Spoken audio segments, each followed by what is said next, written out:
At the board meeting. Good evening, ladies and gentlemen. I'd like to call this meeting to order. It's wonderful to see all of you out here. And it's really a pleasure and a delight and a welcome. Glad to have you here. We'll start off with the Pledge of Allegiance. So please rise to join me. I pledge allegiance to the flag of the United States of America and to the republic for which it stands, one nation under God, indivisible, with liberty and justice for all. Thank you.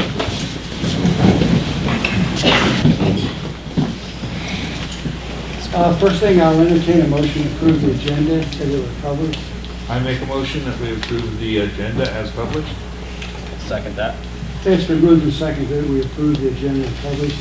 Any further comments? All those in favor of the motion, please say aye. Aye. The motion is adopted. Next, we have public comments, and I believe we do have one gentleman that will sign up for public comment. And it's Lois Denker. Would you please step forward there?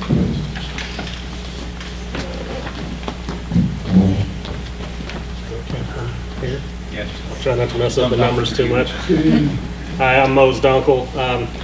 I've been a member of the community for 43 years. I attended Sandpoint High School, so I have a vested interest in the future of the community school system. I'm also the president of the Sandpoint Affordable Football League, which represents 3rd through 8th grade football in the community. And I've been made aware that there is a plan, or possibly a plan, to I don't know how to say this, to offer 8th grade or possibly 7th and 8th grade football to middle school at Sandpoint. And I would just like to voice my opposition to that, since it would be in a direct competition with a private organization that is already successful and well established in the community.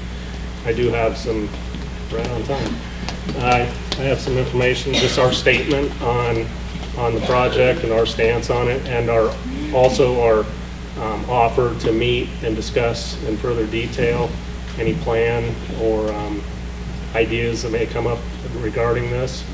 I know the vote's coming up real soon, and our league would love to support the vote, and we look forward to supporting it.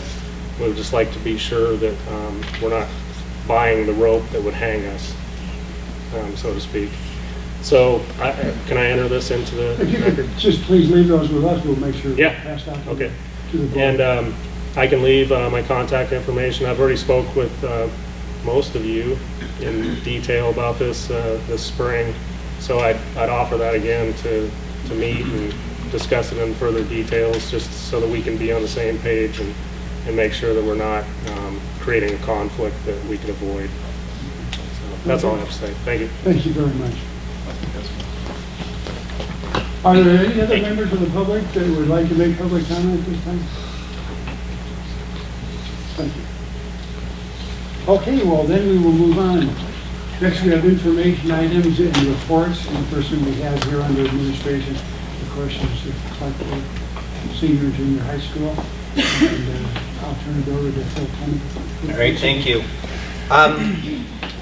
We've been doing this now for several years. It has been adopted by other schools around the region, and including a Montana school is looking into doing this. And it's the reason why we brought this to you is because we haven't presented to the board before about it, and it is something that our school is absolutely known for down in the Boise area. Word's getting out with state legislators and other schools and stuff down there through word of mouth from our school, from other schools around the state who are really contemplating programs such as this. Small schools across the state are losing electives due to decreasing populations, and so how do you meet kids' needs and have a program that make kids want to go there? I always say, no offense to anybody where physics is their favorite class and elective in the world, but that's not everybody's favorite thing to do in school. And so it's one of the reasons why we put this into place when our population dropped and we lost staff, we lost our electives with it. And so in the place of that, we were able to bring the experiential track program to our school, and like I said, it's been very, very successful. So that I don't keep rambling, because we could be here for a long time, I'm going to introduce the teachers, and they're going to introduce their students and give a little information as to kind of what's going on with their tracks. And so I'm going to bring up Becky Haig. Hi. I've got some students. You guys want to come up? Sure. So I would suggest that while physics is maybe not everybody's favorite, we're doing physics, but we're doing it in an experiential way where we're able to cross-curricularly bring in subjects that some kids may not be most comfortable with, and sometimes they're learning, they don't even realize it. So, as such, I do outdoor track. I'm science background, so that's my comfort zone, but sometimes I push beyond that, and we team up with other tracks, and we're able to go to do other things. So here are some things we're doing this year, some of the learning targets that we're doing out in the field, and some pictures from previous years. Some are science related, physical education, and often these are all on the same day. So without letting on too much, I'll let these guys explain it. You want to go, let's see, I think, if you don't mind going on the next slide. Do you mind? Okay, so Ryan and Wyatt. So I have Joe Bope, Wyatt Minkin, Caitlin Matisse, and Ryan Matisse. They're all in my track this year. So if you guys would know kind of things we've been doing and how it applies to some of this stuff. Okay, so we just last week last week we went to a solar Northern Lights, and we learned about solar energy, and like we had fun building a solar car that we raced, and we learned about how solar energy could be a way to get rid of fossil fuels.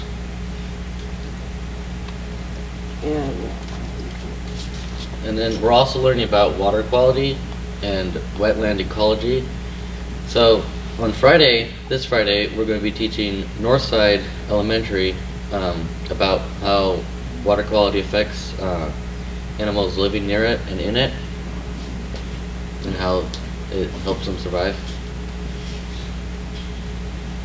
If that's the physical education stuff, we'll do downhill skiing, cross-country skiing, swimming, hiking, giving some of the students some life skills that they may not be able to get in other places. When we went for a hike up Ross Creek Cedars, which is the upper right-hand picture, we also did some plein air painting with our art teacher. We did some culinary arts, had a chili cook-off, and we do wild crafting often. Joe, you're next. And that's Joe in the pictures. The top Scotchman's was pretty cool. Lots of the things that we do are things that we would not normally enjoy without the track system. We get a chance to go out into the community, we get feedback and a chance to work with people and get experiences that we would not gain otherwise. Such as a few years ago, we went up to the top of Scotchman's. Well, it may not have seemed like a very educational thing to do. We ended up learning about pacing yourself and climate change as you went into higher climates, and so the mountains, some of the mountain history, and years prior to that, our track system had helped rebuild the trail so it was no longer as steep and made it more enjoyable and easier for people to hike. We've also teamed up with different organizations in the community, like the Friends of Scotchman's Peak Wilderness. So my history was as a wildlife biologist, and decreasing human-wildlife conflict is one of the major topics in wildlife management these days. So we teamed up with them to become goat ambassadors in our third year up and teach the other hikers about how to reduce conflicts with the wildlife. So we were able to make that particular journey 3 times, learning 3 different things, which, and a lot, like Joe said, sometimes I didn't even realize. It was so much fun. The lesson part was just embedded. Caitlin, do you need to add? Basically, our track gives us out-of-school experiences because nobody really wants to sit in a classroom like all week. And Fridays just give you that chance to like get out and experience some of the things that you're taught about in school. And that's outdoor track. Very good. Thank you.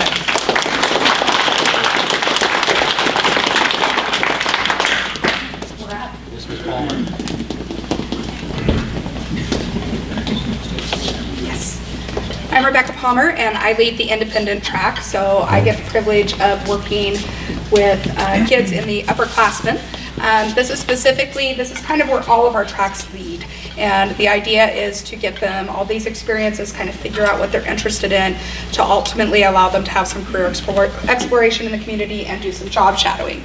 And so independent track allows them to explore careers of interest, teaches soft skills like timeliness, communication, and accountability, provides references for both employment and schooling, and connects us with the community beyond.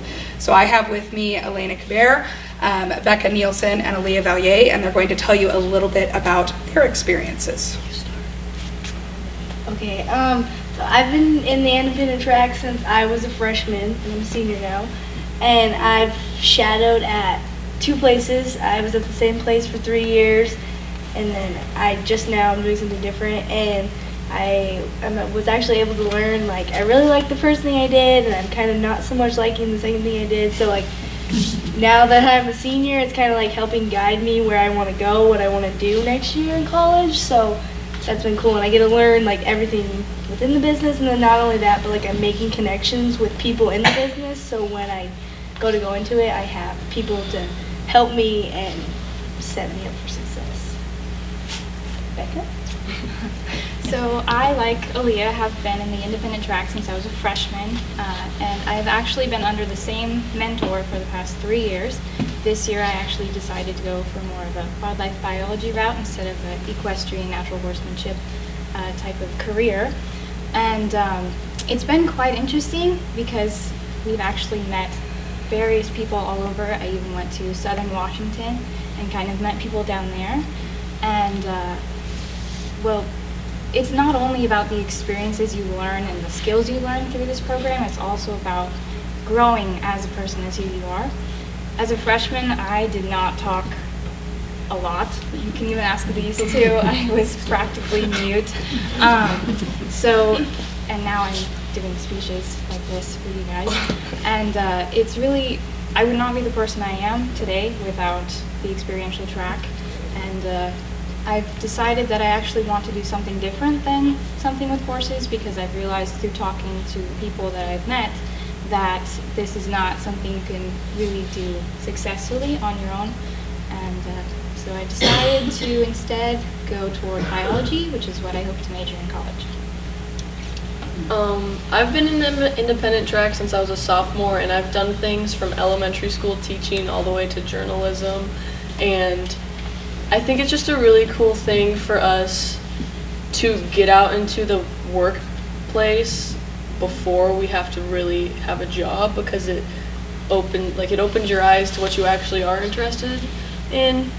And from doing the independent track, I was able to do my senior project last year, which is what was the 2 parts to it? We have to do a speech, which is about what we learned in our independent track. The reflection part and then the demonstration. Yeah, so you reflect on what you did, or reflect on how you felt about it, and if you are going to follow through with it, and then you demonstrate something that you learned. So last year, I shadowed at the Sandpoint Reader, and I demonstrated how, like, the day in the life of a daily news story. So I typed up my own story and showed the steps and the process of how it's published. So it was really cool to not only learn or get taught how to do something, but show others how to do it as well. Yeah. And some of the requirements for the independent track that sets it up, it does tie directly into our senior project. It makes it very relatable because they are presenting to a panel of judges about how they have learned and grown and what they plan to do next. So it's tied directly into that college and career ready. And in addition, they keep field journals. I keep in constant contact with their experts or mentors that they're working with. I do a job site visit, as you can see on the right there. I was just excited to wear a hard hat. I don't get to do that a lot as an English teacher. And weekly attendance checks.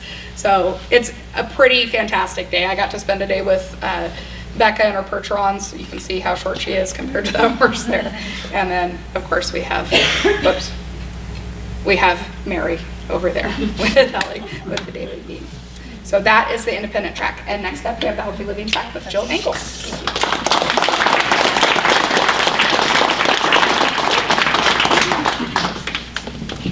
Hello, Jill Engel here, and I've brought with me Cole Lincoln and Emily Myers to speak about our Healthy Living track. So the vision in this year's track for Healthy Living, essentially we were hoping to just look at things that we're doing in Our nutrition and our exercise, relationships, and well-being is our focus. And so in Healthy Living, we're doing a lot of activities to focus on that. These were the things I started off with the hopes and dreams for our track to have our students experiencing in a lot of different activities these kinds of objectives. So we've done some fun things so far. As you can see, kind of the goals that we've set for ourselves, especially working with some self-assessments. Like next week, we're going to be cooking up some meals that we've put together based off of the nutrition lesson last week. We had Amy Midstoke come over and teach us a little bit about micronutrients and macronutrients and things like that. So next week, we're going to put that into action and put together some of our best recipes in cooking, hopefully. So I'm going to go ahead and move it over to the next one. Do you guys want to speak to? I can talk about this. Okay, go for it. So last track day, what we did is before the nutritionist came over to teach us about all the different things in nutrition, we actually went out to the track and we ran for 15 minutes and we timed ourselves on how many miles we could run. And then we're hoping to do that at the end of the semester, right? Mm-hmm. And we're going to compare of how we've grown through what we're trying to achieve through the lessons. And then after we ran that and the nutritionist came and talked to us, we also started researching on cooking healthy meals. We're hoping to go to Super One and actually buy our ingredients that we were researching to cook healthy meals for each other.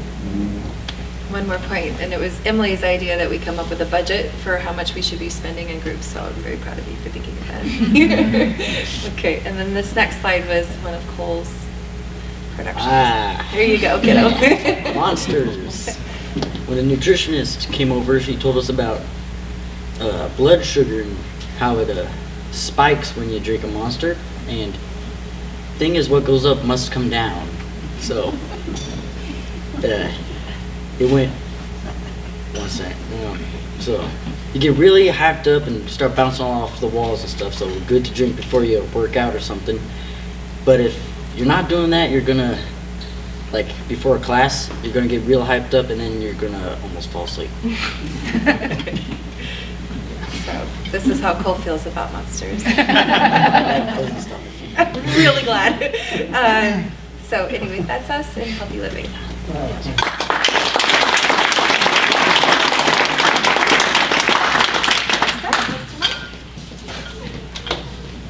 Come on, Shelton.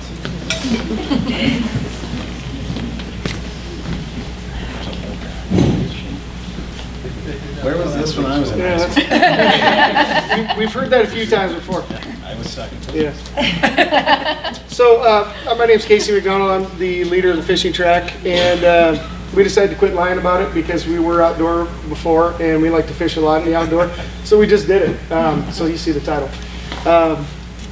I brought Eloise and Nathan Shelton, and they're going to kind of explain a couple of these things. My part today is to kind of touch on the community partners. When we rolled this out, and this is from the beginning of all of the track system, amazing how many people from the community, and we're talking the larger area, Sandpoint. I had a bunch of people down in Moscow. We went to a forestry meeting, and people were handing me cards left and right. We want to be a part of this. How do we get in? And so I still have a stack of business cards. It's pretty awesome. So we are connected, like Phil said, with the state. There's a lot of things going on. And I think it's really an attribute to this program that several schools are kind of thinking about running this. So yeah, so our community partners as we go right now, Trout Unlimited, they teach us how to fly fish. We're not very successful. We are a catch and release, and so if we ever do catch a fish, we will put it back. It's been pretty limited as we're going right now, so we're trying our best. North 40, those guys have opened their doors. They let us borrow one of their fly shop guys, and they come out and tie flies with us and bring a bunch of materials and stuff, and so we really appreciate that. Connexie Land Trust, that's the one that we do a lot of the community service with. This Friday we are going to Kootenai Elementary, and we're going to help with their little park that they're putting in. We're going to be building some of the benches. We've already been there building trails and helping out with that. So it's definitely a community service-based group as well. So when we do go out, if there's something that the place, I usually get in contact. We just went to Round Lake, ask them if they have anything they need, clean trails or whatever. This last one, they said everything was looking good, so we did do a community service. But with Farragut State Park, we actually scraped one of their bathrooms. They took us on a tour of their museum, and then we helped with trails and scraped one of their bathrooms. So a little community service, they love the help. And I'm going to stop talking now so these two can tell you what's going on. Go ahead, Eloise. So we made these. It's called a jig stick for ice fishing, and we used scroll saws, and we got to kind of design it. Sorry about the artistic skills, but it's the best we got. So your line wraps around this, and then you'll put like an old fishing rod, or you can just make your own, out the tip, so you can just sit there and jig with your little ice fishing pole. And it was really awesome because didn't even know what a scroll saw was, and it was really awesome to get the experience to like see how everything worked. And we also did a lot of fly tying, like Max said, North 40. We've bought like 14 kits. No, we have a lot of kits, and we do pretty much at least one every Friday. At least one like fly tying session. We do magnet fishing is new this year, where we'll go out and it's just a magnet on a long piece of rope, and you'll throw that out and kind of pull in whatever. It's got like a boot and a lot of like cans and stuff.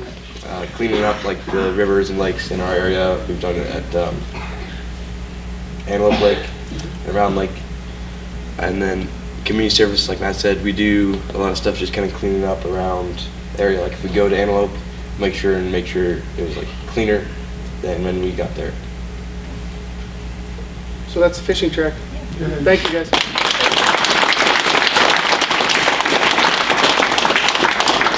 Mr. Marty Jones in the tech track.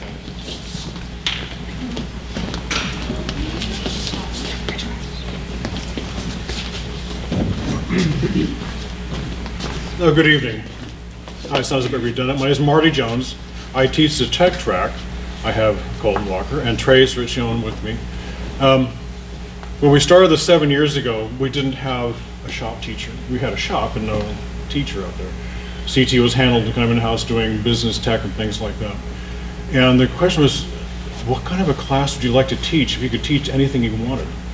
He says, well, I want to be able to build stuff. These kids probably want to be able to build stuff, okay? So I said, the tech track, yeah, that has a nice ring to it. We started doing all of the things that we didn't have any other classes available for. We did some robotics, we did welding, we did electrical things. You can see the middle picture down there is an electric powered scooter that we worked on. To the left of that, another student was working on a motorcycle. We brought in some virtual reality systems for them to experience. And it's over the years, it's grown as our shop has grown. Our resources and tools supply have grown, and the students are becoming more and more into it. But also, when we first started, I was a science teacher. Now I'm a CTE teacher. So now we have these classes. So it's kind of morphed into more of an automotive type. So, Trey, you want to tell us what Tech Track is for you? Sure. So usually, sometimes Mr. Jones brings in some of his cars and stuff like that we get going and try to fix. And then we have our own projects that we can bring in, and sometimes there are projects there that need to be done that we can do. Or we can go off and weld, or we can go make something. And then we eventually get done with it, and we had an old Isuzu that we had raffled off that we had fixed. And so we had that to do. And then then we had a lawnmower brought in, and we have a golf cart that we're fixing. And so we're getting all those done. And as Trey just said, in the top left, I brought in my truck because my transmission began to go out, and before taking it into a mechanic and probably paying way too much for it, I asked Mr. Jones of what he thought, and he told me that it sounded like an electrical issue. So I brought it in and used the car lift that we recently got and changed out the parts before lunch, and it was perfectly running. And I now know if something like that starts happening again to this or another car, to be observant of it and not taken to a shop. But it's, in our little school, I don't have the time or the opportunity to train all of my students. You're going to be an auto mechanic and give you 3 years of auto mechanic experience. I can't do it with welding. I can't do it with robotics. The best that we can do, I think, is to give them a broad opportunity to experience different things and to let them develop an interest, or let them decide, I don't want to do this ever again as long as I live, you know. Both of which are equally good outcomes as far as their choices for the future. You know, but at least this way they'll have a chance to experience it.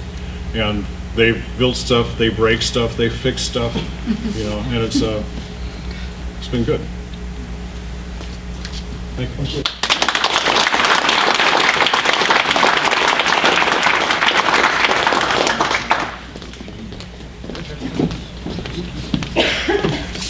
So I'm Ron Mason. I'm the new teacher that y'all just hired way back in the last hiring thing. So thanks. I like that one. I teach the arts track. This is my first year doing this, obviously, so I'm not as well versed as the rest of the veteran art or track leaders. Our kind of purpose is a lot of culinary, because I myself love cooking, but also to get out and find art everywhere and anywhere. I have a co-track leader, the arts teacher. She's not currently here right now, but so we have an actual arts teacher with us because I can't drive a crud. But with me to explain what we're kind of doing on our track is Reba, Tristan, and Liska. Reba? Okay, so we've only had 3 track days so far, and what we've learned was we cooked, and then we went on a field trip, and then we cooked again. So basically what we learned the first day, before he let us do anything in the kitchen, he told us everything we can do and everything we can't do.